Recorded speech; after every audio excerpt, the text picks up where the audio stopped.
we are in the content creation business and we're helping other businesses create content. We're pressed on time. We have so many things going on. How do we even do it? Why are we making this content? Is to answer questions, to help our audience communicate better. So what we're doing today is we're going to peel back the curtain and give you an inside look into our actual brainstorming session behind our own organic content.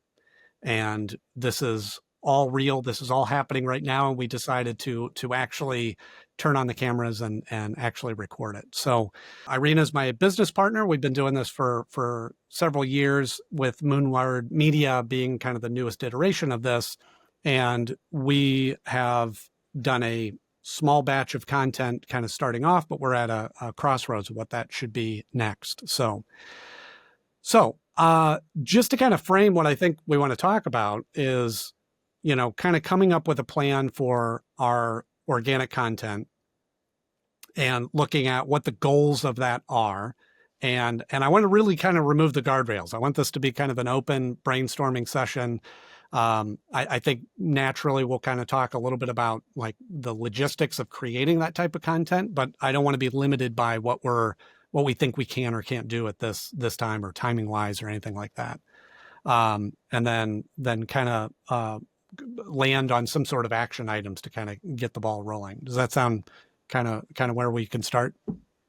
Absolutely. I think what I'm thinking, maybe we start with kind of like giving a background overview of how did we get here? Why are we sitting down right now and trying to figure out our organic content? Yeah. No, that's good. Yeah. So yeah, take it away. Because how did this come back?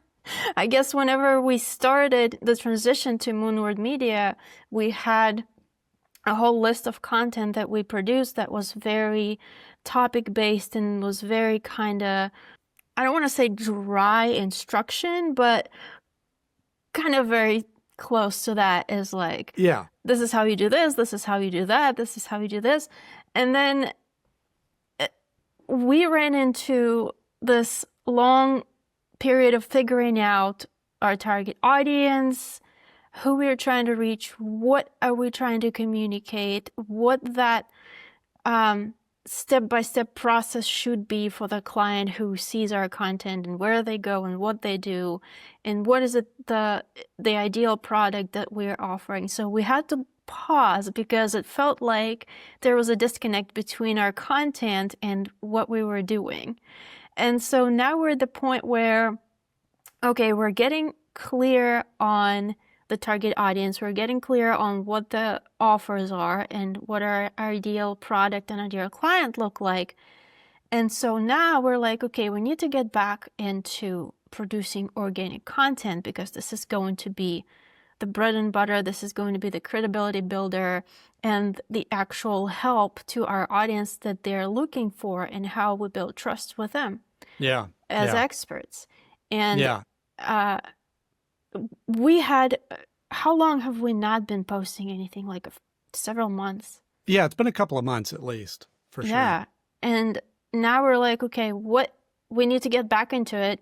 We're pressed on time. We have so many things going on. How do we even do it? Yeah. And the easiest thing for us is just to get together and record our conversations and brainstorming. And we figured that there's probably some value in those conversations that other businesses can apply and start asking those questions themselves to improve their businesses, start brainstorming themselves. And maybe if we, I guess, lead by example of somebody who is in the trenches, figuring it out, building it from ground up, and maybe we'll inspire somebody else to follow. Yeah, and everything you just said is 100% accurate. And I think what's interesting about it, and I think why it's all about kind of peeling back that curtain, or kind of showing how this is made, is that we are in the content creation business, and we're helping other businesses create content. And I think that by happenstance sort of positions us as an authority, or like we know all the answers to that. And I think that it's important to see that we're having those same conversations. These same things that we're coaching clients with are the same things that we're talking about behind the scenes. And I think to actually showcase that conversation and us doing this as a kind of recorded podcast literally came out of that. We had our weekly meeting earlier this week, and we were talking about these ideas and what the content should be and what it shouldn't be. And somewhere along the lines, we came up with, I forget who said it, if it was you or me, that said, hey, let's record it and let that be the content of what we're us trying to figure out what the content is. Yeah. And I think it's a little meta, but it's good. Yeah. Yeah. The funny thing is that we were so focused during that time on just producing content for other people, for other companies, and telling them how to do it, explaining and teaching them. But then we're like, well, we're not doing it ourselves because we just don't have time. Right. Yeah, and it is, and that's a lot of what we, and I'm sure we'll get into that here too, is of like how to execute that, because our challenges maybe is a little unique because we are working specifically in this space with other clients. But I think it's a universal challenge that everybody has is like, well, I'm busy running the business. I don't have time to do the marketing or the content creation or things like that. And yes, that's where we come in and we can help with that. But at the same time, it's still a very real problem that like we've got to figure out a way to create content without sacrificing the work of the business. And it just runs in parallel for us. It's definitely overwhelming for a lot of businesses, especially small businesses, who have to do a lot at the same time. And like, how do you even approach it? I think one small tip that we can give probably right away is just start small and start with one little thing that you can do right away without burdening yourself too much and messing up your entire schedule. Something that is quick and easy. Yeah. And I think, that's a huge one, is just like starting. And I'll piggyback on that to say, figuring out the easiest entry of removing the barriers of like showcasing what you're already doing, which is exactly what this call is how do you take what you're already doing in your business, and is there a version of that you could just put a camera up or screen record or, record or capture what you're already doing. One of the ones that I coach clients on a lot is just doing a debrief of a conversation or a meeting. Get off a call or a meeting with your team or with your clients in your business, and just literally look in your cell phone and go, hey, I just had this takeaway. This was my realization. This is something I shared, or this is a frequently asked question that comes up, whatever it is, and just, take 5 minutes in your car and record that. Figuring out the way to kind of like not have content creation being a separate thing or removed from your day-to-day business, but having it be incorporated into that. Right, exactly. And I think another thing that would help is to just kind of like get into the idea of remembering to record or keep some things handy that you can record with, like your phone or like a small lavalier microphone like I have. I keep it on my desk all the time. Yeah. And if a thought comes that, this is interesting, that my audience would appreciate that idea, I grab and I record right away and I post it without even thinking about it. Yeah.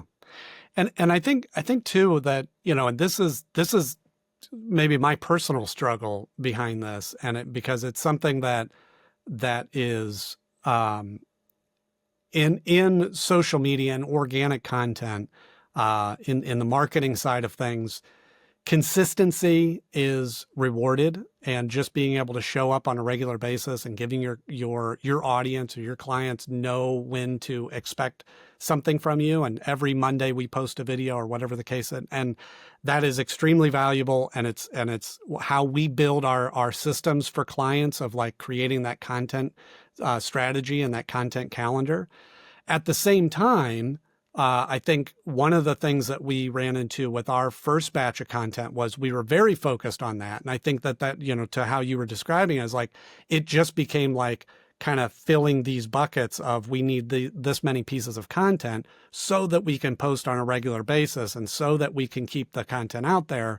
Um, and I would say that it wasn't working hand in hand. We were definitely being consistent, but I don't think we were targeting the content how it needed to be targeted. And I think that this sort of news phase that we're getting into is sort of trying to find that balance between, yes, I want to have a series, I want to have consistent content, but I also don't want to be limited or constricted by that to go, every idea that I have or every version of a video, I have to shoot 10 of them so that I have a piece of content every week. But it could be, and I'm seeing this trend a lot more on YouTube over the last couple of years of channels that used to be built around this type of talking head or this type of vlog or this type of podcast are now turning into or embracing more of a variety of content.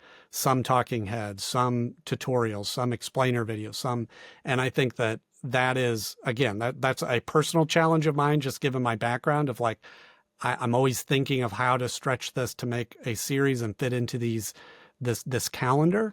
But I think, to your point of like embracing that, hey, I have this idea, let me just shoot it, even if I don't know what I'm going to do with it later, but I have it. And I just getting in that habit of always recording and always making something, getting your thoughts down, I think will help you in the long run. And then it kind of falls into a schedule. Then you can kind of build around that. And like when you start doing that, there's a lot of thought process going on, like, oh, yeah, this is not important, I'm not going to record that. But if you actually record it, like I started posting videos for my vlog and for my art related content. And sometimes it's just like, I record something, I'm like, I don't know, I don't want to post that. But then I post it, I'm like, whatever, I don't care. Somebody will look at it. And then I get comments of people saying that the time lapse of me painting made them emotional. They were sitting there crying. Wow. And I'm like, okay, well, I guess that's fine that I posted that. Yeah. So I would say never overthink what's gonna impact anybody. You can never predict that. And also, another point I was gonna make is that the balance also between polished and authentic. Because when we started, we were trying to be all polished, and we are like a production company. We have the ability to make everything polished, scripted, looking good with graphics, pretty animations, pretty camera work, whatever. We can do it all. But the problem that creates is, again, it pushes the timeline and it puts you in the mindset, it has to be perfect. It has to be this or that. And then your actual personality, your actual self can be kind of like eaten up by all that polishedness and processing.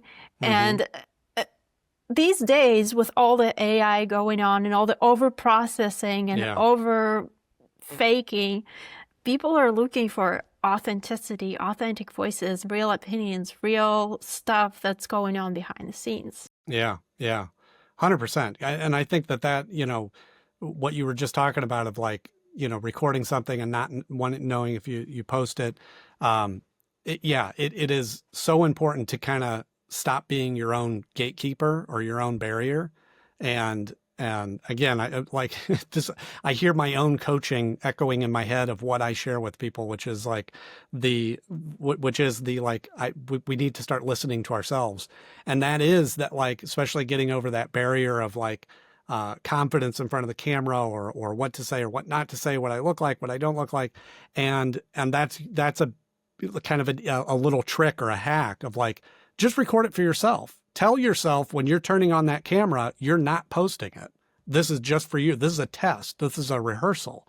And 9 times out of 10, you'll get that. And especially if you have, somebody else to look at it, whether it be somebody in your company or a spouse or whoever, that you can have another set of eyes to kind of share it with and say, hey, is this okay?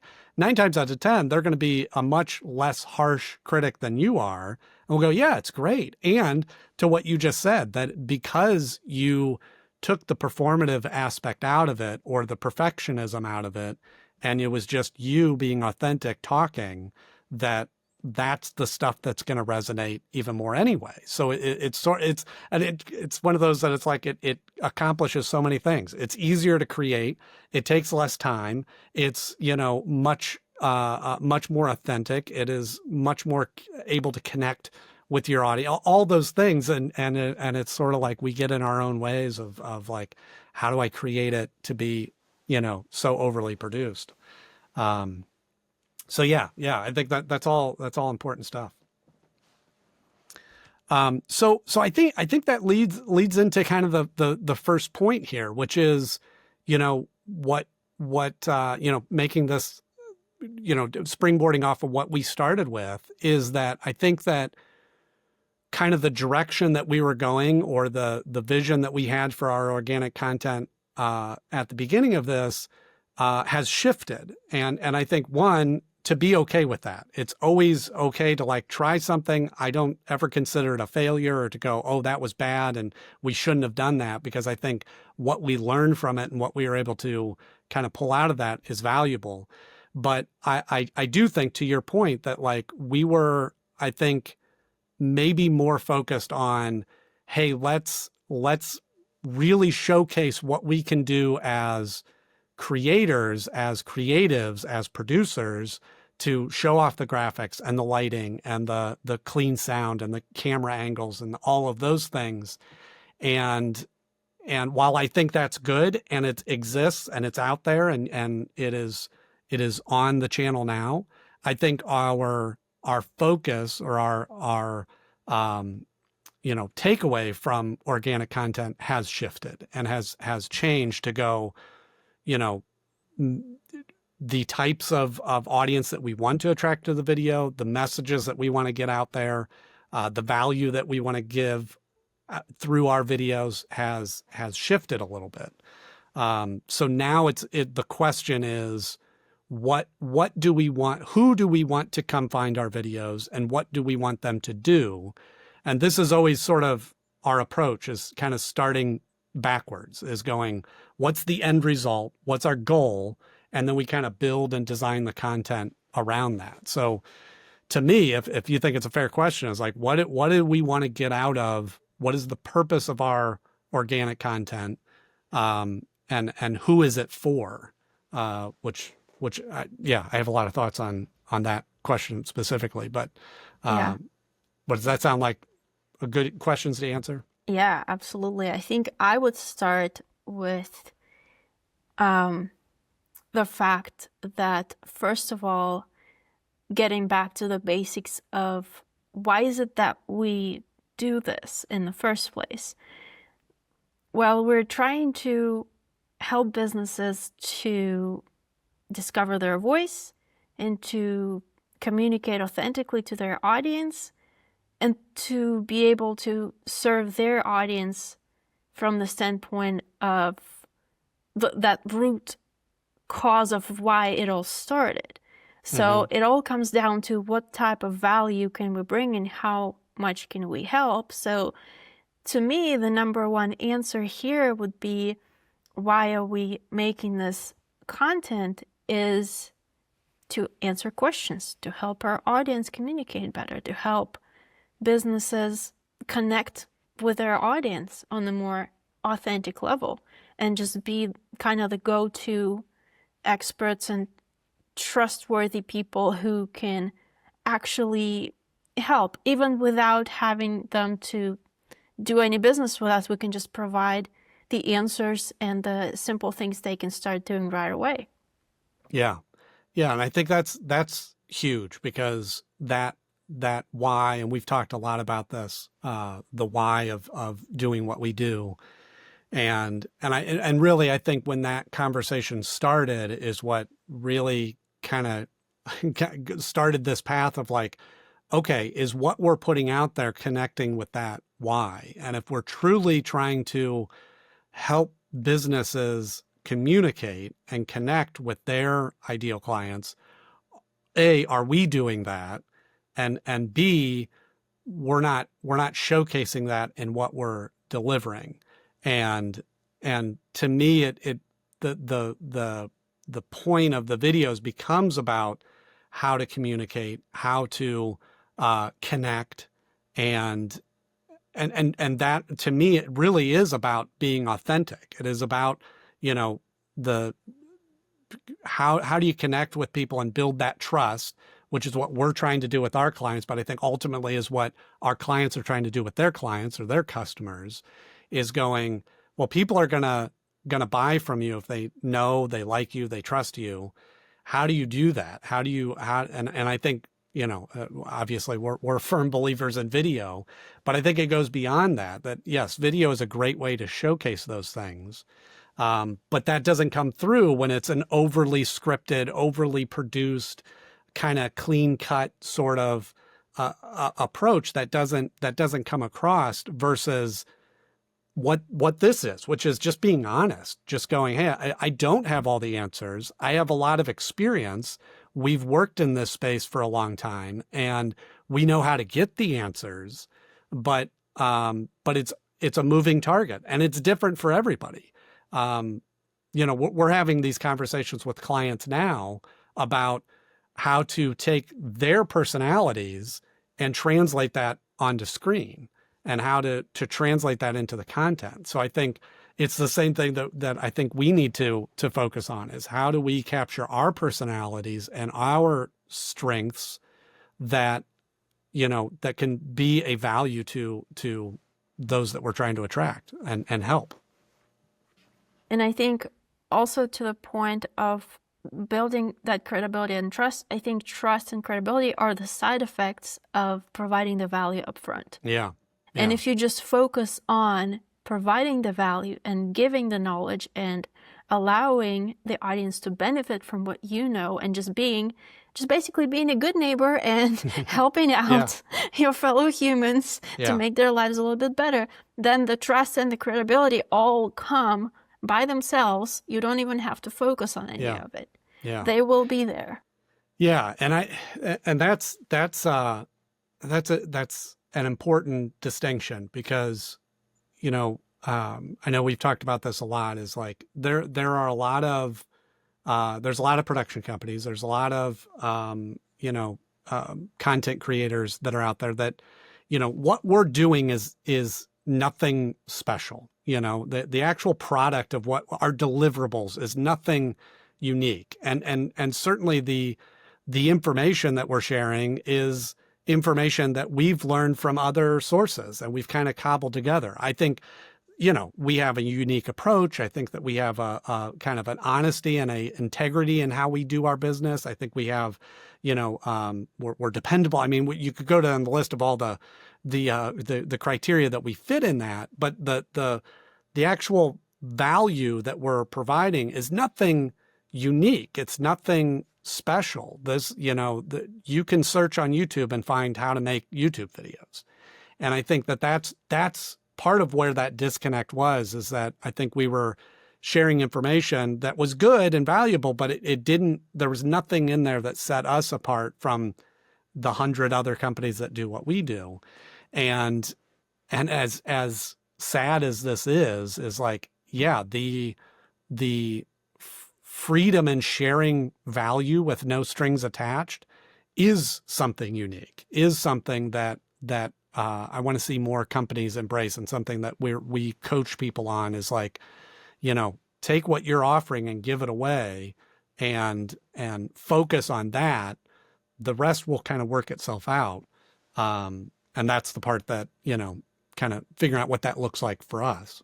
Yeah, I think for a lot of people, especially in the business sphere, it's hard to let go of this attachment to information, to attachment of, oh, I know this is a secret, I'm going to keep it, and people have to come to me and pay me money so I could tell them. It's like, no, we're living the era of information. It's everywhere. It's free. It's literally floating in the air. You can get it. Anyone can access anything at this point, and information is all out there. So if you're sitting there and thinking, oh, this is a secret nobody knows, everybody has to come to me, no. Yeah, you've already lost. Yeah. Yeah. Yeah. And it is, it's like, yeah, the more you hold on to that, I think it doesn't connect well. And I think that too is like just to set everybody's mind at ease, like this isn't about just like running, just a free open your doors, people can just take what they want kind of thing. But it is, highlighting what you were saying about like all this information is out there. I think the collection of the information is unique, or the approach to it. And I think that the trust, as much as we're asking, our clients or our businesses clients to trust us, there needs to be a degree of trust the other way, is trusting your clients, trusting your customers that it's going to work itself out, that they're coming to you because they like working with you, because they want to work with you, because you make things easy, you make things fun, you make things, accomplishable. And then they can cross that off their list of like, oh, I don't need to worry about XYZ service that I offer because I have a company that does that for me. Yes, they can learn it and do it on their own. And I think that point is like something that is taken me a little bit to learn, and like going, well, we want to help businesses create content, like on a very high level, like, broad strokes version of our business is like, we're helping them create content. Well, I don't want to give them the keys to the castle. I don't want to show them all the secrets of how to make content, because then they'll just do it themselves.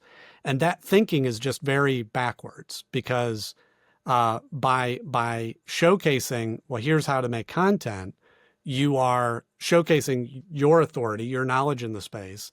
And there are people that will just learn from that and do it themselves. But there are also clients that go, great, I know you know what you're doing. I want you to do that because I don't want to have to worry about it. And that could apply to any niche or any industry or any product or service, Yeah, exactly. Because a lot of the time when you really showcase what it takes to do what you do, and you worry about, oh, everybody's just gonna do it themselves. They're not, because they're gonna see how much goes into it, and they're gonna be like, oh my gosh, this is too much. I can't do it. I can't learn it. You are the expert. Please help me with this. You can do it. Yeah. So, I think that's the question that I'm struggling with, is like, when I look at our content, I think that there's so many different facets to our business, and we kind of market ourselves as end-to-end content creator, from development and ideation to scripting to producing to editing to posting to delivering, the whole thing and anything in between, right? That it starts to become overwhelming or complicated to go, well, what should we be sharing, or what should we be talking about? What should that content be around, and who that is for? Who are we talking to? So yeah, that's kind of where I'm struggling, and because we could go 100 different ways, but where do we kind of focus? What is that value that we want to give? Mm-hmm. Well, I think if we look at our offers and what kind of solutions we provide currently, we should be probably answering business-related questions and targeting people who are maybe struggling to stay consistent with their content on social media. People who, first of all, they have an existing business that's working, but they're not communicating as effectively as they should with their audience. Maybe they're lacking online presence. Maybe they're lacking consistency, or maybe they're lacking strategy with what they post. Maybe they post all the time, but what they're posting is not bringing a lot of engagement from their audience. Because, like, I see it all the time. Some YouTube channels have thousands of subscribers, but then they keep posting every week, and 1 view, 2 views, 5 views.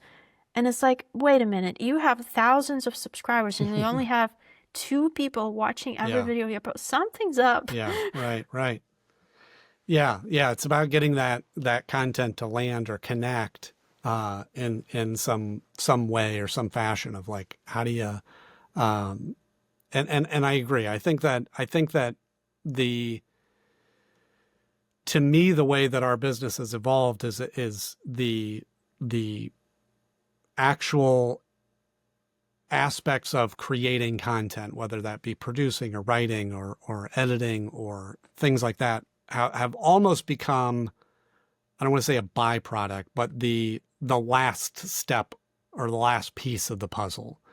Most of the work, most of the focus area is in the before part of that, in building the content strategy for them, into coming up with that workflow or that schedule or that, because that seems to be most of our conversations with clients is kind of driven around, helping them actually putting the pieces together. Yes, we can take the ball and run with it from there, but it's that kind of getting things started, getting over those initial hurdles. And for them going, what do I post and how often do I post and how do I connect with the audience and how do I, all those kind of early stages, and then building the content around that. That's the last part of it. That's the end of it, Yeah, and I think another part of the kind of topics that we can cover are just those topics the questions that come up from these people who are struggling with their content. Like, what are the questions? Like, for example, a lot of them expect to see some growth quickly. And they say, oh, if I hire you, that means in a month I'll get 1 million subscribers. It's like, okay, no, it doesn't work like that. You need to understand that there's a process behind it and there's a timeline behind it. And the interesting thing is that we are doing this right now. Our channel currently is at 50 something subscribers. 50. Yeah. So we're literally just starting out. Yeah. And we can show that journey and actually show what it takes to come from nothing and how to grow it, because it's not instantaneous. Yeah. And I think, the process is a big part. And I think when we, and we do these channel audits for other companies, but like when we look at our own channel and do our own version of the audit, nowhere in there is the concern of like, oh, we don't have this number. We don't have this subscriber count or this viewer, these videos are not getting these views. This conversation comes out of those I don't care what those numbers say, those videos aren't achieving the results or the goals that we want. Those, 100 people that watch that video, none of them have turned into booking a call or extend. That's what matters. And that's what we're looking at. This isn't a conversation around how do we create a viral video and how do we get 1 million subscribers or 10,000 views on a video. That is a byproduct of what we're doing. But we're looking at it going, there's a disconnect between what we're saying or what we're presenting and attracting or connecting with our ideal client, and that's the reset button. That's the, if we kept those same metrics and that same view count, but we got one person that connected with us and that reached out, then now we're having a different conversation. Now we're knowing that like, okay, we're making a difference. We're doing something. We're offering some value that people need and want. Right, exactly. Because views and the number of subscribers, they mean nothing for your business. Literally nothing. But when you look at things like engagement and you look at conversions for how many people are actually clicking on your link, how many people are going to your website, how many people are interested to learn more about what you do and how you can help them. Yeah. That's what counts. Yeah. And that's, and it's like, as much as I want to compartmentalize and try to be like, okay, we need to answer this question, to answer this question, to answer this question, there are several kind of components that all need kind of answered together. Because what you just said kind of raises the other one, is going, the yes, we're putting value out there, and there's certainly a group, and we've seen the comments and we've seen the information. Oh, thanks for that information. Oh, that's good. I can apply that, which is good. And that's a warm, fuzzy feeling to go, hey, I know I helped somebody. But at the end of the day, it is a business, and there is a transaction that we're working towards, this top of the funnel organic kind of process. And so it becomes about, what is the next step? What is the journey for that client to go on? And that kind of needs to be answered along with that, to go, we need to know, once they watch that video, what exactly is it that we want them to do? Because if we're not clear on that, then they're not going to do anything. And the trap that, again, we've well established that, like, it's not about the view count, it's not about the subscriber. The trap that I don't want to fall into is that at the end of it, it can't be, hey, like and subscribe to this video or share this with you. Because that's not connecting with what the overall goal is. So what is that goal? Where, we've got several different options out there and funnels that we've created, but, and each piece of content can be different. There could be multiple kind of prongs to that. Yeah, I think for each piece of content, it's individual, but speaking of, for example, this video that we're recording right now, right? If I were to go and post it, I would put a link down to our strategy session information, because this is basically what we're covering. We're covering the overall strategy of content for businesses here. And the call to action would be, hey, if this is helpful, we can sit down with you and we can brainstorm and help you figure out your content and how to improve your organic growth and how to improve that funnel for your business of capturing the audience and leading them through the steps of where do they go, or how do you respond to their responses and how they go to that buy button or whatever you need them to do at the end, the transaction. Yeah, and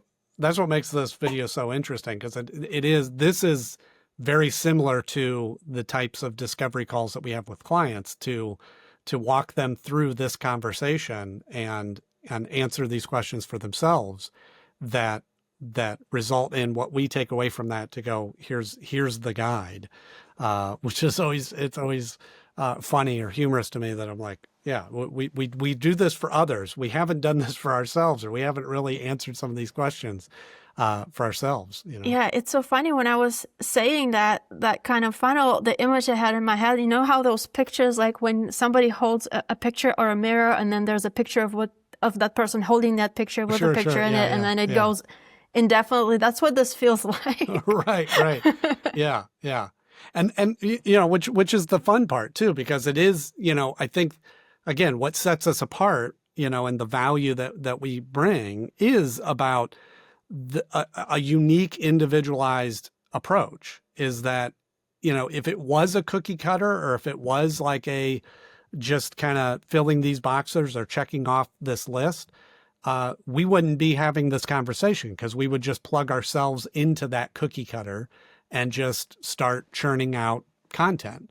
But it's not. It is very individualized. And even if we were to work with another content media agency, I believe the conversation would be just as blue sky, just as whiteboard as what we're having now, because it becomes about, well, what are you offering? What's the value that you're getting? What type of client are you looking for? What are, all of those individualized, decisions. And again, matching the personality, because, I think that, different personalities and when I say personality, not just individuals, but the business's personality, the kind of, the branding of it, I think all comes into play there as well. Right, exactly. And I think also uh, what comes into play here is, yes, you're sharing the advice. Yes, you're sharing your information that you know for free. But then it also comes down to, do you have the posting hygiene, I guess you can call it, of cleanly put your link exactly where it needs to go, to cleanly tell your audience, go do this. Yeah. And you don't have to be very salesy because you are providing value. And those send-offs are very organic and natural because the value is already upfront. But you do have to have the discipline and the hygiene, like I call it, to make it easy for the viewer to move forward in your process, in the path that you set up for them. Yeah, and it's and again, this is a shift that I'm going through in just my own approach, is that within the YouTube ecosystem, that has shifted so much. I mean, it's always shifting, but especially in the last few years, it is very much less subscriber series following focused. I mean, even the channels that you're subscribed to, and I think everybody can notice this for themselves, is like, you may be subscribed to a channel. That doesn't mean that that's what your homepage is going to be filled with, is just videos that you subscribe to. And it's even compounded when you start talking about short form content on Instagram. I mean, that feed, the algorithm, love it or hate it, has gotten so good at knowing what you actually like and what you actually are engaging with, to know what to feed to you better in some ways than what you think for yourself. Because I'm like, it goes both ways. I have channels that I'm subscribed to because I saw a couple of videos that I liked, and I've had other videos from that same channel, the same creators, that I didn't watch or started to watch, be like, oh, this is different than what I like their tutorials. This is other stuff. That now it's like the algorithm knows that. They know what's in that video, and they know I like the tutorials. So they're just going to feed me, whether it's tutorials from that channel or other channels that are all in that. So it's just gotten so smart. Again, love it or hate it, that's just the ball game that we're in. And I think that's where it becomes important on twofold. One, in creating a specific call to action for each video, and not relying on, well, people know my website because it's all over my channel and it's all over, and I talk like, that's not good enough, because so many people may just be seeing that one video. But also it goes more beyond, to kind of really hits home what we were talking about, of like, it's not about the subscribers. That's really just a vanity metric, because that doesn't even mean that those people are going to be served your video, because it depends on what the video is about. So it's sort of a different work in that way. Right, exactly. I kind of have a question, I guess, related to this organic content that we're making. Is, I know today we just kind of got together and we're just kind of riffing on this topic without anything specifically planned. So my question is, would we pre-plan our topics? Would we pre-plan our structure? Like, for example, I'm watching my husband right now doing his job remotely, and he's a radio producer for live radio talk shows. Yeah. And what they do is they prepare for a live show. They have a timetable, say, okay, the show is 2 hours. Of course, for radio, it's a little different because they have commercials at certain spots. We don't have commercials yet, maybe. We'll see. I don't know. But they break it down into chunks, and they say, this time is for this segment, then it's for this segment, then we have a guest, then we have this. And then, okay, for this segment, this is the story that we found that we want to share, or these are the questions that we want to discuss. So is it worth it to take time up front to say, okay, tomorrow we're talking about this, and we're bringing up this story on this type of segment, this story on this segment, sharing, I don't know, maybe some story that happened with a client or something to that extent?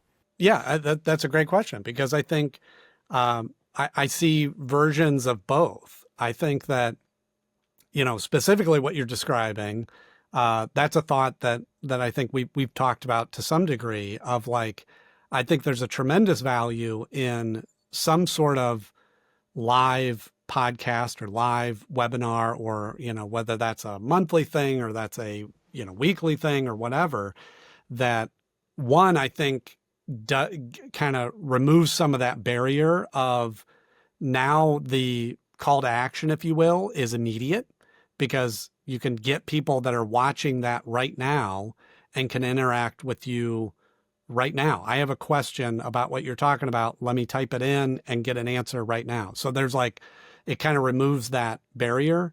And I think to some degree, like that can be kind of more open-ended, or being like, here's our starting point of what we want to talk about, but let's see where it goes. Or we're not getting questions, so let's kind of have some pillars to kind of chapter markers to kind of subjects to kind of guide that.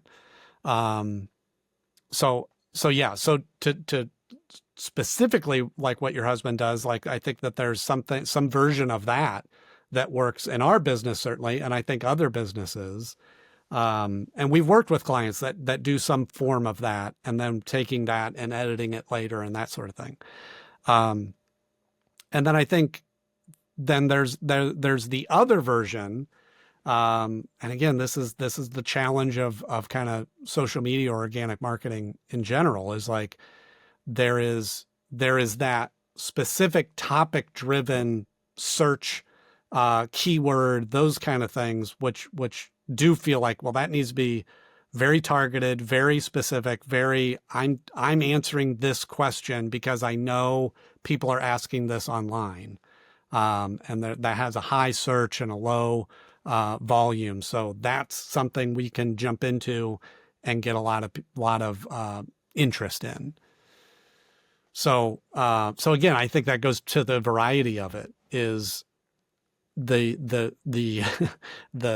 corner that I'm turning is going, yeah, I'm less focused on what is that one type of content that we can replicate and do week after week after week after week, versus going, hey, there's like what we're doing right now. This may be a one-off. This may be a weekly thing. I don't know. And I'm open to that. Or a monthly thing, or once in a while, or whatever. Like, I think that, kind of figuring that out as we go, of like being less precious with, if we do this, it needs to be a series, and going, let's have a little smorgasbord, if you will, of a little bit of everything, I guess from the standpoint of like, even to this same format as what we're doing, if we're still getting together, sitting down, it's just how much pre-planning are we doing up front versus just talking. Yeah. And I think like in this, and it's funny because like we kind of, I think what we did with this kind of conversation was more in tune with what we were saying about removing the barriers of just going, okay, let's do it. I mean, we literally talked about it on Monday. Today's Wednesday, and just scheduled it and ran with it.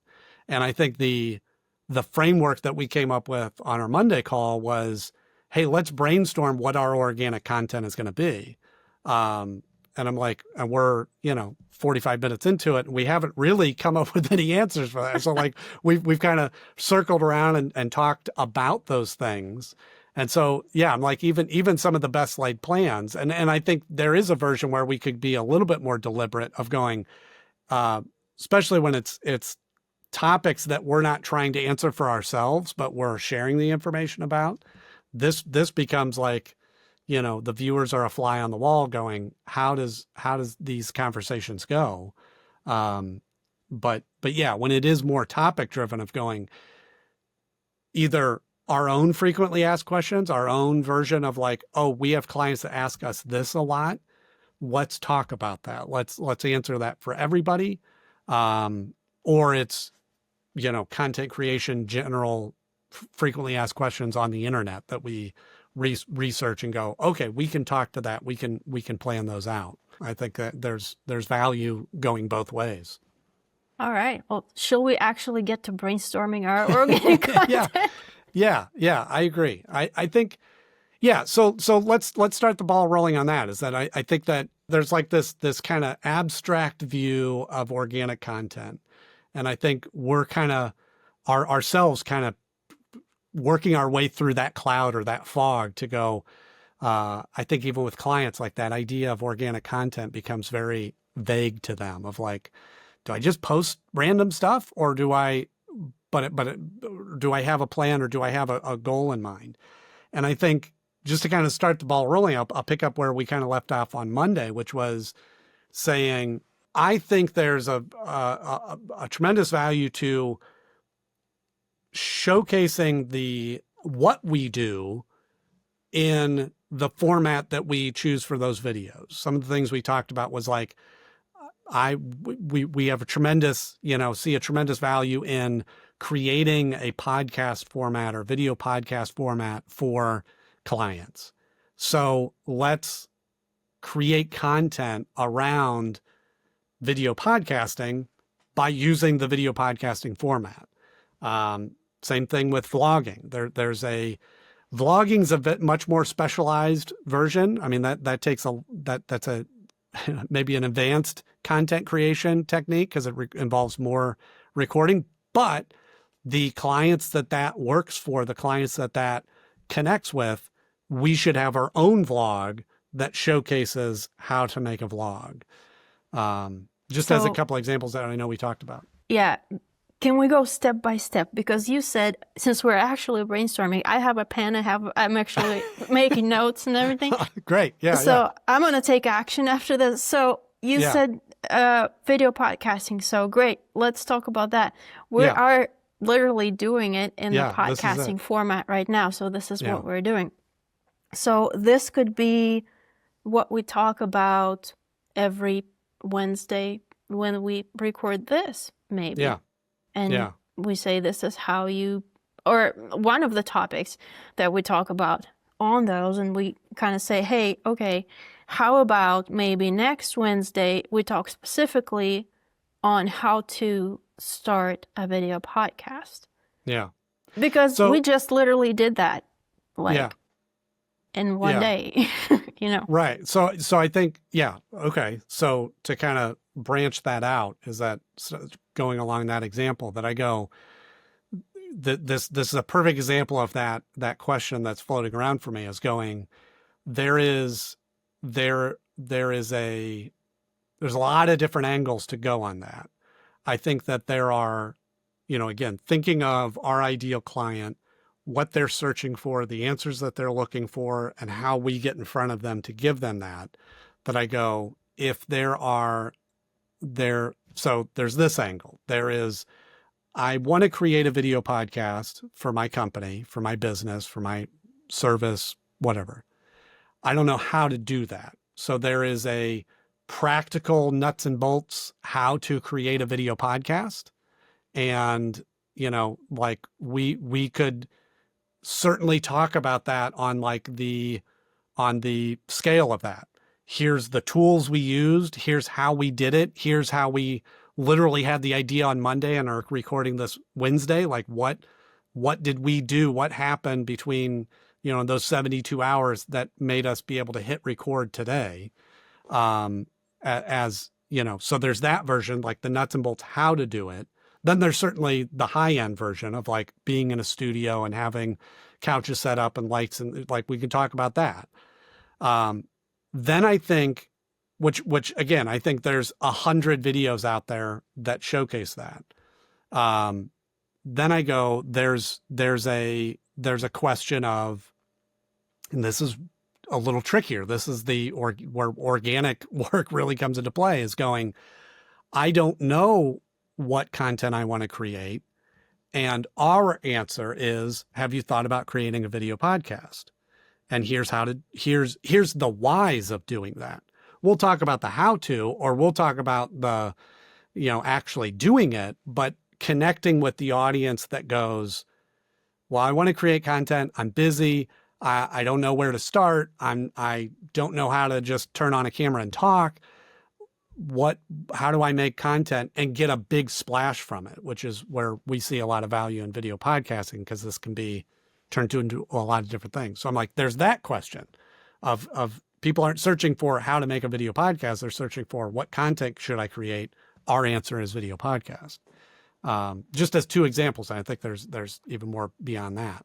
I think beyond that is probably answering the questions of, oh, I don't know what to talk about, or I'm not good at talking. Yeah. You know.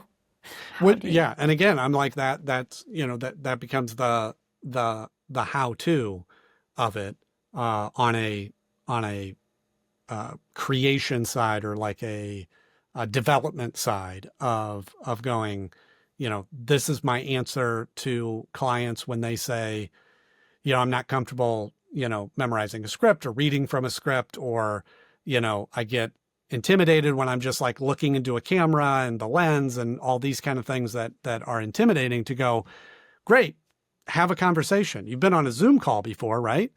This is the same thing, basically, is you're talking, whether that be a client, or that be a friend, or it be a competitor in your same industry, or a business partner like we're doing. And you just have a conversation, record it. And then, you can always edit it later if you want, or leave it raw, so there's that answer to it. So yeah, when I think about that, like just specifically on the video podcasting side, that I go, yeah, that becomes like, there's a real meta version of it, of going, we could do video podcasts talking about all those ins and outs of video podcasting. We could also create a video podcast that's much more general in content creation, and doesn't have to specifically always be about video podcasting, but it can also talk about talking head videos and tutorials and explainer videos and all the other types of content, as well as a simple, barrier to entry of going, well, we can, we have weekly calls anyway, like just recording them and making those topics, kind of thing.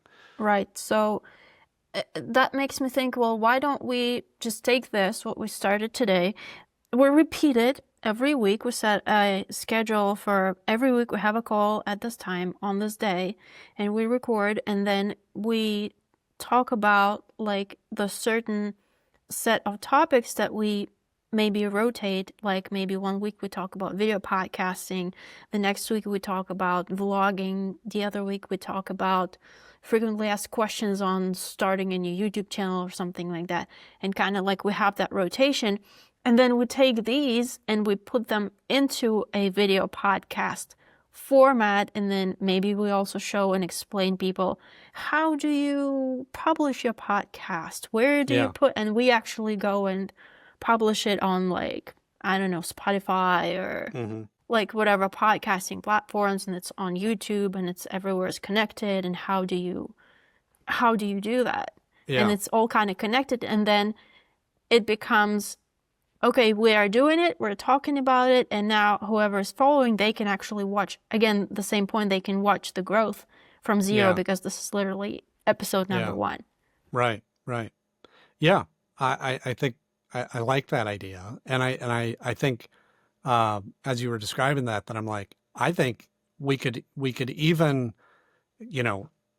peel back the curtain even further, really kind of dive more in depth into it, and go, we could have some of our current clients or past clients as guests on the show, and actually break down the process, and which I think would be interesting, because I'm like, I don't know to how deep we've had this conversation with our own clients of like, hey, here's why we came up with this idea for your channel, and here's actually what goes into what we have done as a case study for that type of content, or that type of industry, or that type of niche. Because I would love to hear their point of view of some of these things that we're talking about, which could turn into testimonials, which could turn into lots of different things. But to go, what was it like for you to first get on camera? Those early episodes that we did, how did you overcome that? What's the biggest challenge that you have right now in creating the content, or keeping consistent, or those kind of things. I mean, like that could be kind of episodes within there as well. Right. Yeah, exactly. I think going even further with that is that the idea of we're in a unique position in the sense that we started Moonward Media in January of this year, officially launched January of this year. But prior to that, we had been doing this under the Stormy Night Studios banner, and then sort of formed this subdivision or kind of subsidiary of that as Moonward Media to focus on the client side of work. So I'm like, we really have this kind of unique perspective that we're not necessarily starting from scratch, but we're sort of rebuilding from the foundation up, that we could talk about the overarching angle of the story, if you will, of the content being what we're struggling with or what we're doing now or the next phase or what we're trying or what we're not trying. And I think even beyond content creation, but even within the business itself, I mean, that maybe that's a different angle, but I think that there's some value to that of like this, you know, what is it that we're doing, like the business in general, and making content around that, you Yeah, know? I think that's a really, really great angle because our audience is businesses and they all have their struggles, and we are a business and we have our struggles, and we can Yeah. kind of connect on that and Yeah. share what is it that we're doing to overcome some of them, I guess. Yeah. And now, in the spirit of kind of blue sky whiteboard brainstorming, I'm gonna just keep growing here, with taking the guardrails off. That I go, to me, some of that starts to become, I think it like a vlog type or a actual like day in the life of type of content, whether that be, you know, again, I don't want to get into the logistics, but that could be B-roll of the podcast, or that could actually be, you know, the day-to-day thing. I think peeling the curtain of like behind the scenes of what our life looks like behind the scenes day to day, I Yeah. think it's great. It adds Yeah. that authenticity that everybody's looking for. And it's not just all business talk too. Yeah. It shows who we are as people. Yeah. Yeah. Yeah. And again, it's like, it's the habit of creating content and sharing and being authentic and honest and, you know, and simplifying it, because I think by happenstance, I think that, and I know this just from having these conversations with clients, is I think there is this perception that, what we see online becomes like, oh, unattainable. Like that is too high end. I don't have a film crew. I don't have a professional lighting. I don't have, you know, I don't know how to do that. Well, I can't do that, so I'm not going to do anything. And I think, I think it would be interesting for people to see, you know, what actually goes into that and how simplified it can be. You know, certainly if you have the budget to have a crew follow you around all day, you can create really great content. But if you don't, you know, then there's a whole world available to you in that, and just, you know, sharing what you do have and how to do it in a real sense, you know? Yeah, I love that. I think that's great. Yeah. So I like the idea of the video podcast. And again, I don't want to get too stuck into that, or rigid in, okay, that has to be a weekly series, or that has to be turned into, I love the regularity. And like we've talked about with video podcasts in general, is the nice thing is that it is so kind of checks a lot of the boxes. It's easy to have long form. It's easy to cut up into short form. It's easy to have audio only, video. It just gives you a lot of options. But I also don't want to eliminate the options of, you know, we also do, you know, a fair amount of like talking head type videos.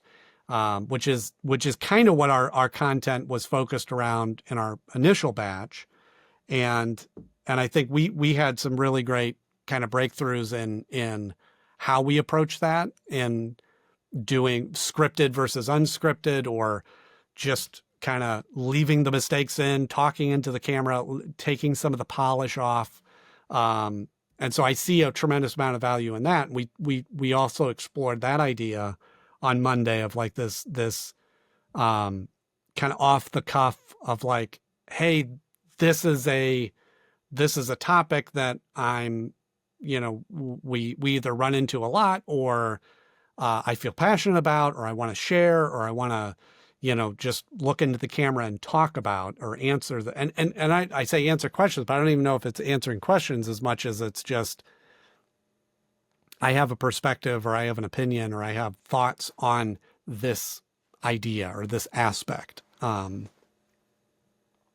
example that comes to mind is one that I know we've talked about a lot, is in how we structure our content calendars for clients, in kind of the rolling schedule, and having everything kind of streamlined so that we're not always creating tomorrow's piece of content, but we're working on content a month from now.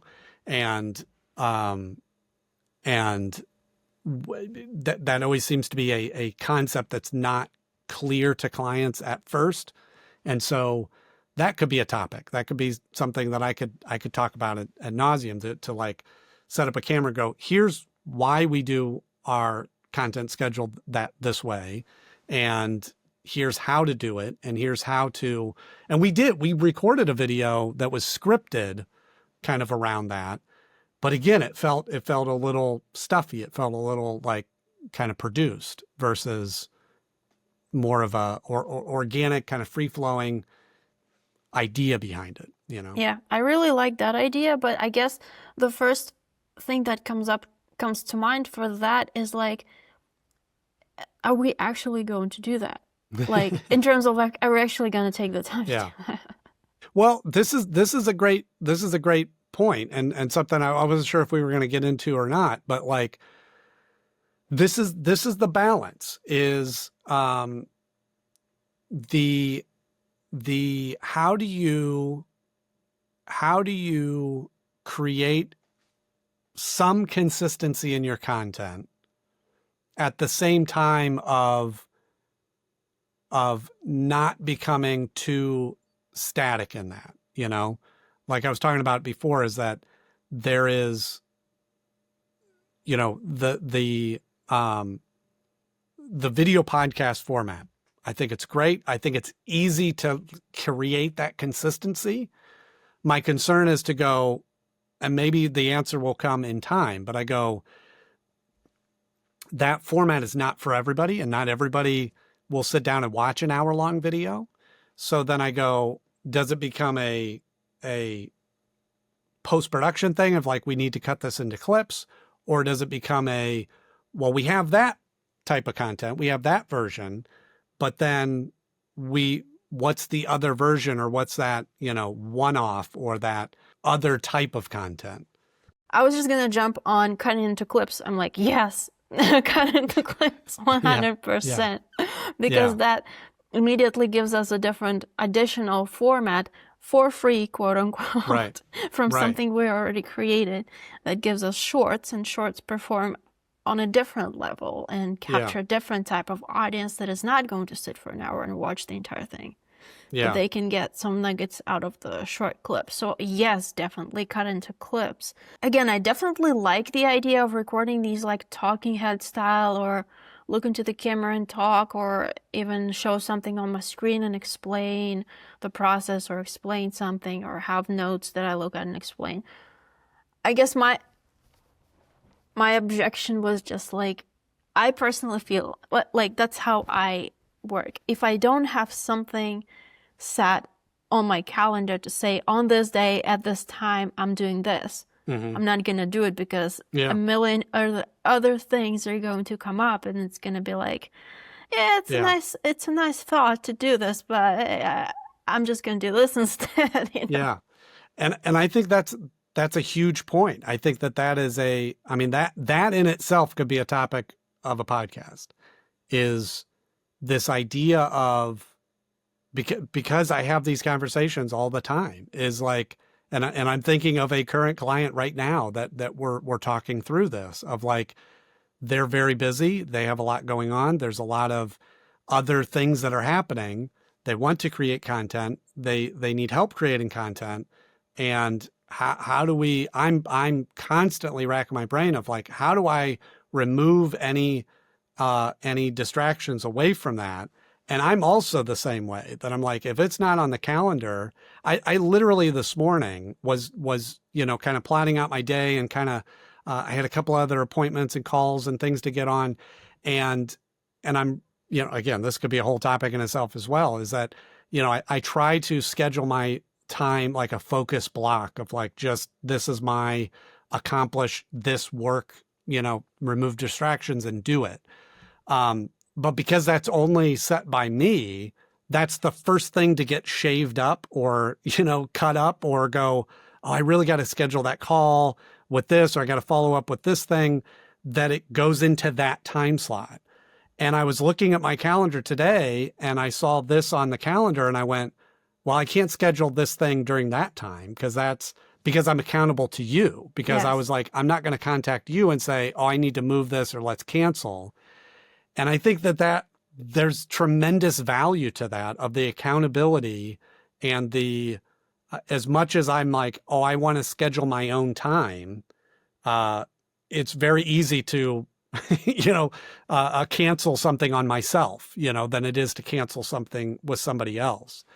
So I think that, there's a tremendous value of that, of like, there, as much as I want to go, hey, I'm going to schedule this time to do this thing, having another person that you're accountable to, one way or the other, I think helps that. As I was saying that, I was like, maybe there's a way to kind of engineer that, where it's like, where we challenge each other, or we go, hey, record one video this month. You record a video, I'll record a talking head video about whatever, but we set each other's due date, or we set each other, or like, hey, I'm going to I don't know, like if creating that challenge of like, okay, we're going to record a podcast, but you're responsible for one other video. You pick the topic, you record it, but it needs to be in by this time. I don't know if that kind of. I mean, it's an interesting thought. I guess, how do we practically keep track of it, and how do we practically hold each other accountable? Because we're using Asana for tasks, and in Asana, it's easy, like, oh, it's due today. No, I can't do it. I'm just going to move it, Yeah, exactly. Yeah. But this, I feel like putting a pin in this topic for next week's podcast, because I'm like, this is really, this is the struggle. I think this is what we very naturally fell into, is like, we were very focused in creating that initial batch of content, and we're very dedicated to it, and we're shooting and editing and reviewing and sending this, get a schedule and build out. And then it was like, it had this natural kind of fall off, where it was like, well, I don't have any new content. Okay, I'll let that content run out. We'll do this. I started spreading the schedule out. One posted a video every week. Then it was every 2 weeks. Okay, now we don't have, and it really sort of naturally, got busy with other things, focused on other areas, did other stuff. And I think this is the heart of this question, is what we ourselves are challenged with, but also I think our clients are as well, of going, I know we need organic content, but what is it and how do we do it? And we may be dancing around the answer for us, but I think exploring that topic in general is going, how do you keep up with the demand of social media, or this machine, without burning yourself out, and without, falling off the wagon, as it Right. were. Okay, so let's figure it out for ourselves. I think what we have right now, once a week, set time to record. this type Yeah. of video, right? Yeah. Now, the question is, if we want to implement other types of videos that we're posting, like the talking heads, explainer, or even the audits, the channel audits that we were talking about, do we want to add these onto the schedule as an additional time slot that we're going to take out of our time to make those? Or are we making them part of this set once a week type of schedule? Yeah. So, yeah. So, well, on just again, just to be totally honest and totally transparent, when I heard you say setting this in the schedule every week, I felt my stomach jump a little bit and went, okay, this is one more thing on a weekly basis that I need to incorporate into my schedule. And I immediately started going through the Rolodex and going, well, is Wednesday the best day? Or I got to pick up my daughter on this day. Is this, like immediately I started little spiraling in my head of going, wait, can I commit to that? Is this good? Is this, and I was like, even though that's exactly what we're talking about doing, or how I'm like, I had this little panic attack. But, so I think on one part we go, here's the value of video podcasting.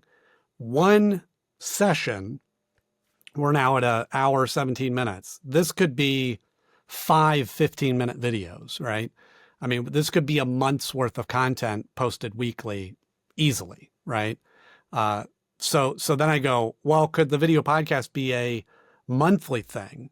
And then we fill in days, in there. Or do we go, hey, we record a video podcast every other week, and then on the off weeks, we do some other type of content? Or is doing another piece of content even worth it? Maybe this is our format, and I'm trying too hard to embrace the variety of it, because I'm like, me, I'm like, this is right in my wheelhouse of like, oh yeah, just having a consistency and a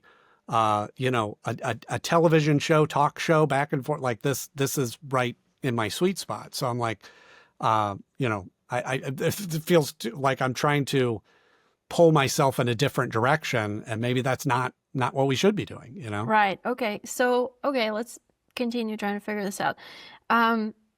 It sounds like, I feel like I'm more adaptable on that end of like, you tell me, oh, we're doing it every week. I'm like, all right, I'm going to find time. I'm going to do it every week. Yeah. And you tell me, no, let's do this every other week. I'm fine with that. So I think that would be my question to you is, how often do you want to commit to doing that? And also, it sounds like adding on other types of content on a different schedule doesn't fit into your schedule right now. Yeah, and it does, because then it becomes a more like, that's what I'm saying is like, this format is very appealing because it's, I click this light and I turn this, click this button, boom, sit down and talk. And I could talk for hours and not have a script. And so the thought of like preparing and, anytime that I have to do like hosting work or like the self-recording stuff anyway, that is, it's a bigger lift of going, okay, I got this right, and sure, get that. It's all these other components. So yeah, even as I'm saying the words of like, oh, let's record other content. Yeah, in a practical sense, it's like, where does that fit? How do we actually accomplish that? And I think that the question of the frequency, again, I think it becomes, there's the thinking of the end in mind. And I go, what is our goal of these pieces of content? We could easily have a weekly podcast, a weekly podcast, both video and audio, clips spread out throughout, and have shorts cut from that, and have 2 or 3 pieces of new content going out daily if we recorded the podcast on a weekly basis. And we, very, very easily, we could record it every other week and probably maintain a similar output. So the question becomes, like, I go at the end and go, what is the goal behind that? What is what do we need to do? How much content do we need to have going out on a weekly basis. And I think from that, the question is answered in what the frequency looks like or how we structure that. Okay, so the goal is we are providing value and building trust with that, correct? Right. So in order to keep somebody's attention, we need to stay top of mind somehow for our audience. And in order to stay top of mind with our niche or with our audience of business people, I think we should be at least once a month like a long form, at least once a month. Yeah. I think, but once a month.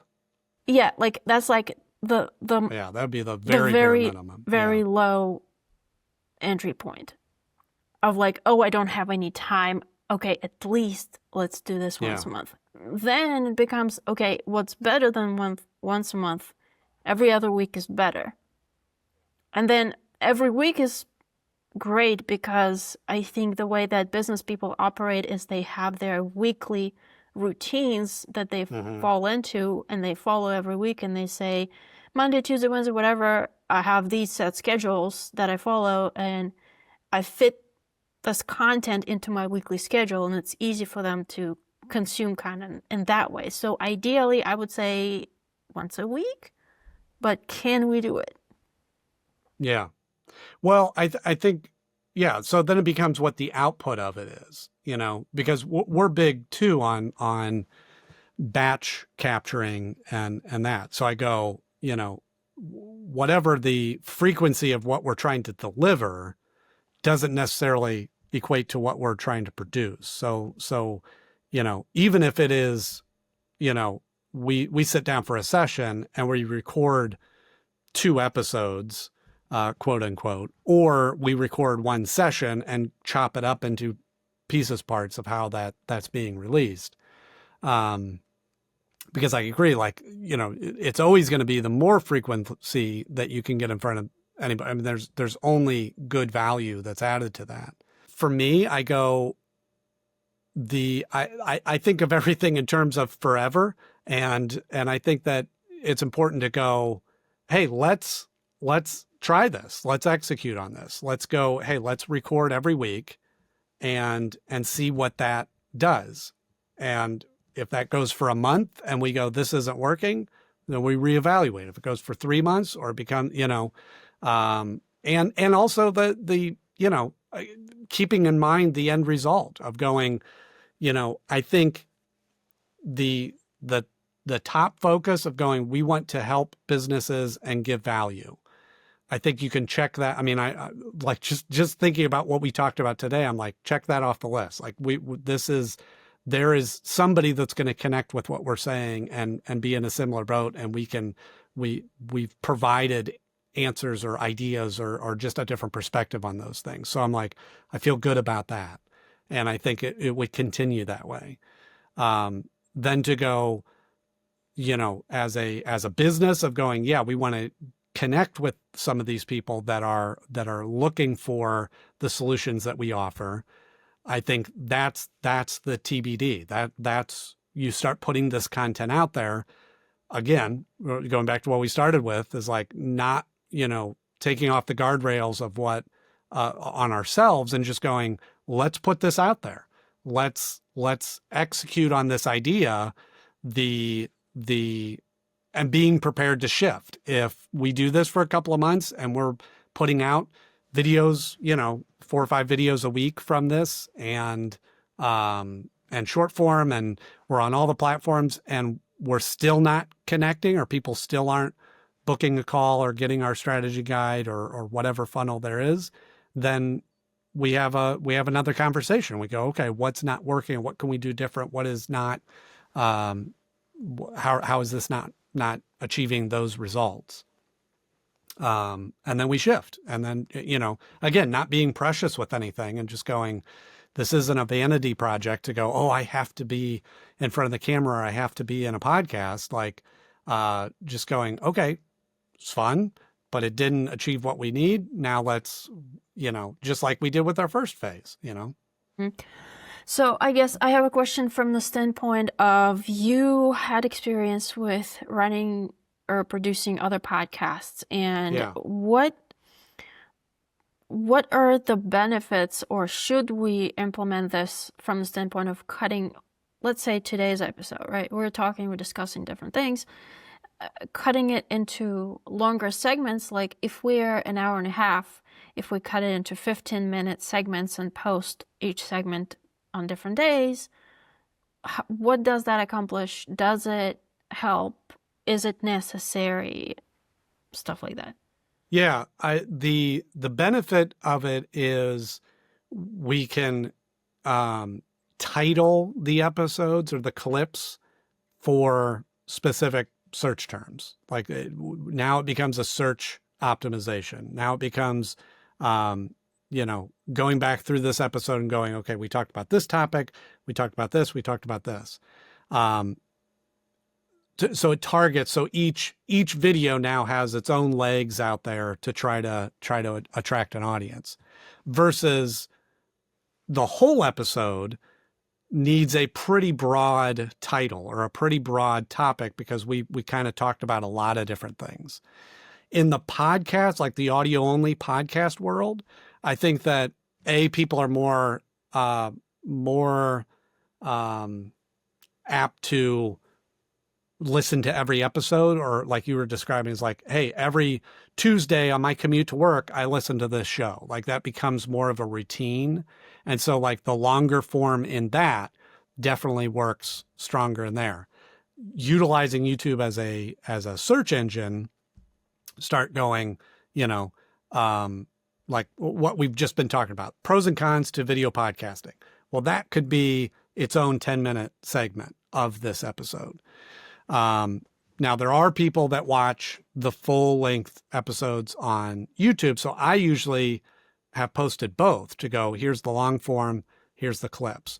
I've also done it where we relied on the long form to be the full episode, I should say, to be the audio only. And all that we're posting on YouTube is those shorter clips kind of spread out. And so, yeah, I mean, it's two different approaches to the same sort of thing. And I would recommend for us, like, let's test it different ways to go. Maybe we just release one hour-long episode, and then next week we have a new one, or maybe we just cut that up into segments and release them as individual things and see which plays better.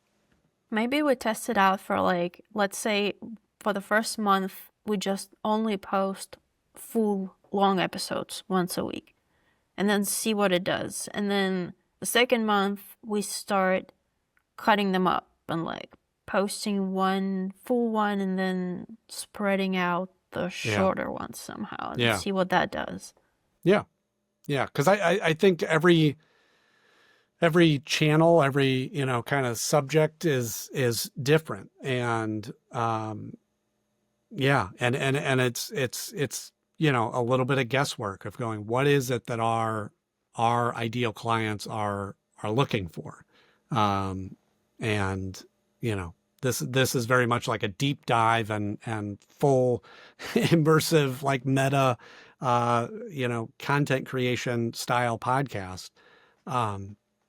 Maybe that's what they want, and it's less about searching or going, I need an answer to this question, and just more about like, I just want to be saturated with this idea, Because I'm definitely one of those listeners who's going to go on YouTube and watch the full thing. Like if I'm interested in something, I'm going to sit through an hour or 2 hours because I want to do a deep dive. And I'm not that interested in trying to search for, this was this piece, but then they talked about this, but it's not here. Where do I go to find that part? Yeah. And then isn't the search engine search thing on YouTube work with, like, when you put chapters in the description, doesn't that become like each chapter is now searchable on its own? Yes and no. So that works through Google. So when you search for a topic on like just your Google search, you'll see like the video bar that comes up, like it'll pick out specific chapters. On YouTube, when you search for that term, while yes, it does look at the chapter markers, but it won't come up with a result of going, oh, you need to watch chapter 3 of this video.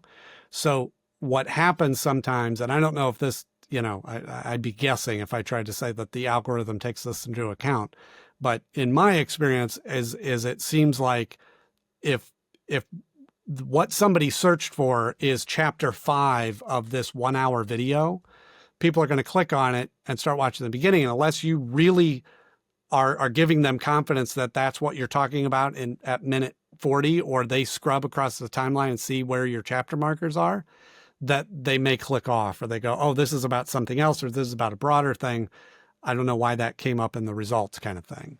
So I think it's a tool that's underutilized on the YouTube platform, of like relying on that. Now, a version of that I've tested out is with playlists. So instead of marking the chapters, you literally just slice the video into 5 separate videos, assemble them as one playlist, release them all together, because the playlist will be searchable and people can search for that whole playlist, or they could find a video within that playlist. And even if they click on that, it'll still play the rest of the episode, or they could see the other. So it's kind of like creating your own kind of package of those. So people could watch that whole playlist, like in your case, or if somebody's just looking for something specific, they'd find that individual video easier. Okay, yeah, that makes sense. I'm a huge fan of playlists from the standpoint of creating the binge loop to where you get them in one video and then they keep watching video after video, because that's what YouTube loves. The algorithm loves that when they go from one video to the other, like the session, what is it, the session time they call it? Watch session time, and then they will be promoting the video better based on that too. Right. And it just gives you a whole nother asset. So that's a strategy that we've done too, is where you take, even if you're not creating content every week, you're creating a playlist every week, even if it's existing videos, because that identifying code that is attached to the playlist to YouTube looks the same as an individual video.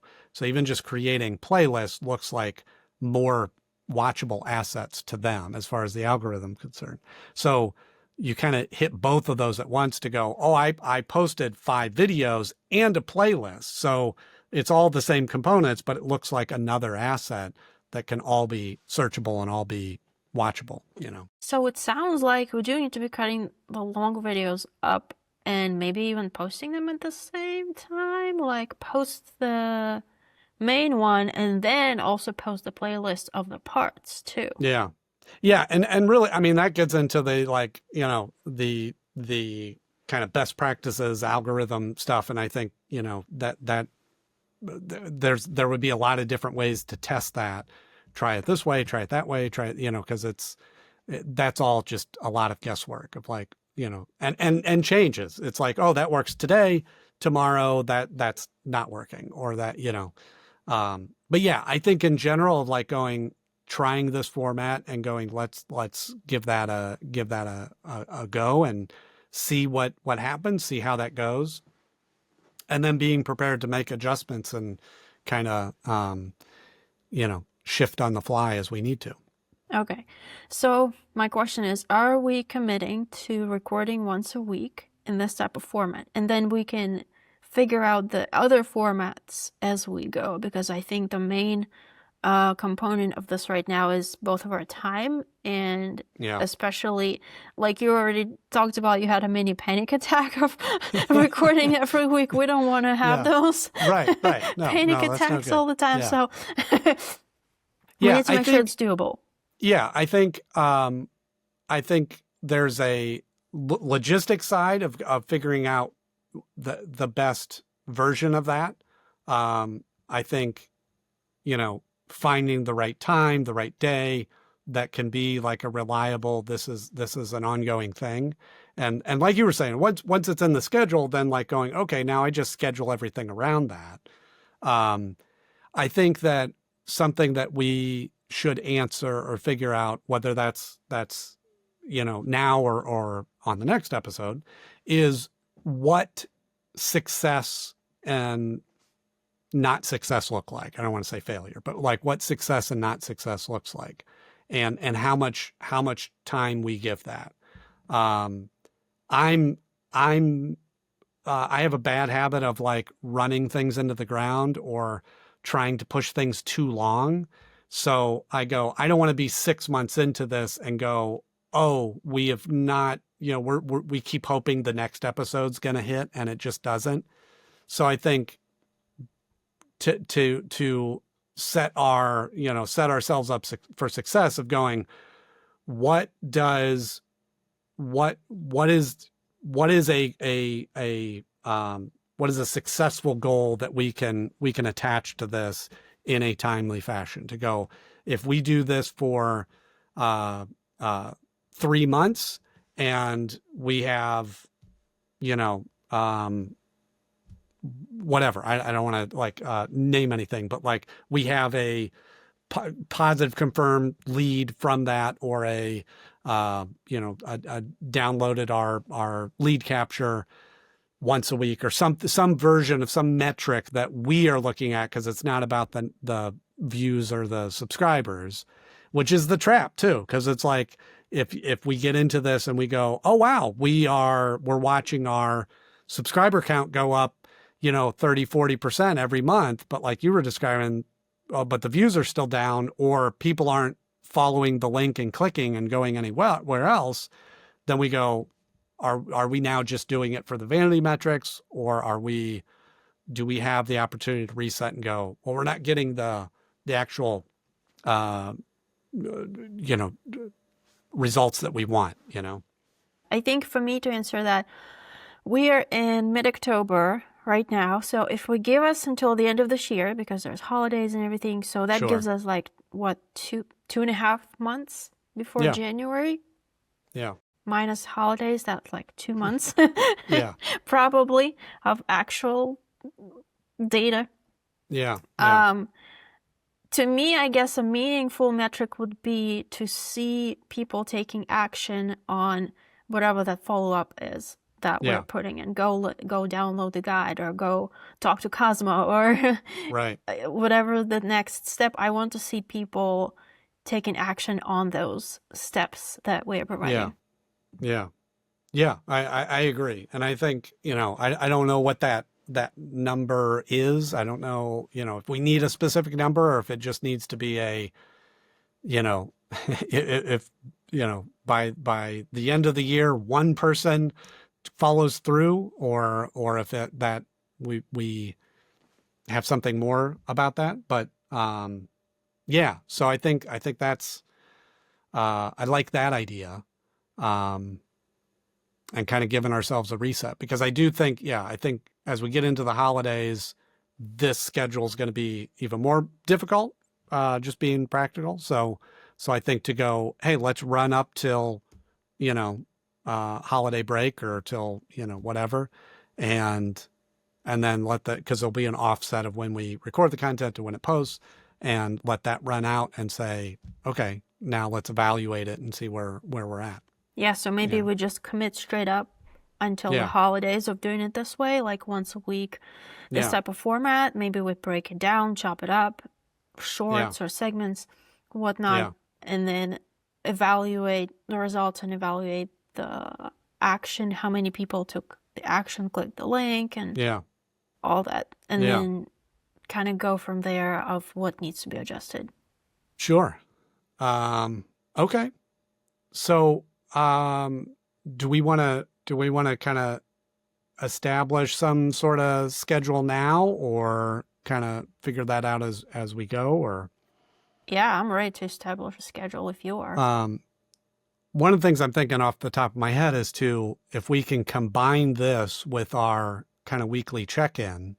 Our weekly check-in doesn't have to be recorded, because there's some behind the scenes stuff that we can't share in there, but even if we just piggyback that to go, hey, we have our check-in immediately after, then we turn on the recording and go, and kind of consolidate that way. That's fine. And then now it doesn't feel like, an extra thing is just extending something we already have established. And I think along that, I would suggest, and I know we just shifted it, but like moving that back to the mornings on Monday, or we could do Tuesday or whatever. But like, I think going back to the mornings and kind of just starting the day, getting that done. And then we could theoretically have the rest of the week to kind of get that content, prepped and whatever else we need to do.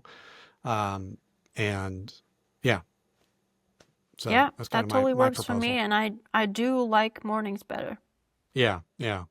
I think I agree. And I think it'll help, kind of, frame things up and kind of starting the week off. And I think what the challenge to each other, then, we'll create like a Google document or something that we could just plug in suggested topics that we want to discuss, or, those inspirations or questions or something that came up this week. And, I think we'll kind of fall into the right format, again, without removing the barriers and not putting a month of prep time into this, and just going, let's create a Google document, template, intro, body, outro, and go, here's the 5 topics that we're talking about this week. And, and again, it could be whatever, Yeah, and just kind of totally start makes building. sense.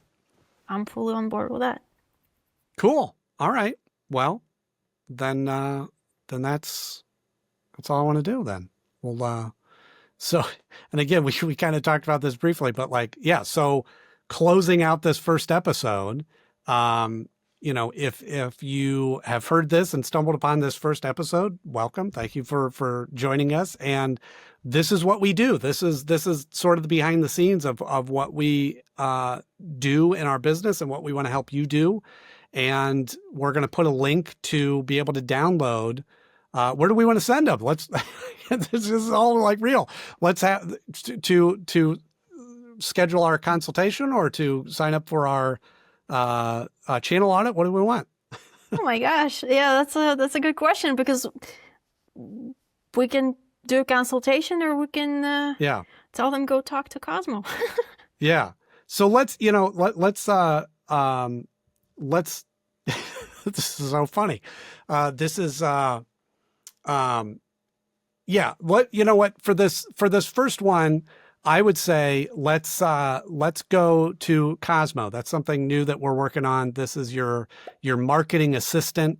It's totally free, and it will, all these questions that we're asking and more are kind of built into this system. So give it a try. You can sign up for that. Again, totally free and at your disposal to kind of use as you need. And this is in the spirit of giving value.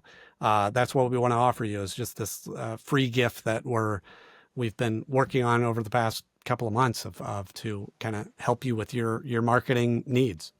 Yeah, it's basically an AI assistant that works in a chat format that is trained on our knowledge base, on the information that we teach our clients and what we tell our clients, and the systems and the frameworks that we use. And any question that you have about your content, your strategy, Cosmo can help you develop it, refine it, and you can take it and implement it, and you can monitor it, and Cosmo can help you optimize and all that fun stuff. Yeah, which I was just thinking of, like, now I'm spiraling into all these other episodes, but I'm like, that could be an episode where Cosmo is our guest, and we just kind of talk through and ask these questions live on in the podcast, of going, the questions that we have about our business, and asking Cosmo and reading the answers and including that as part of the episode. Yeah, that's a good one. Good live demonstration. All right. So thank you so much. And so we'll see you next week. Here we go. Bye. Bye.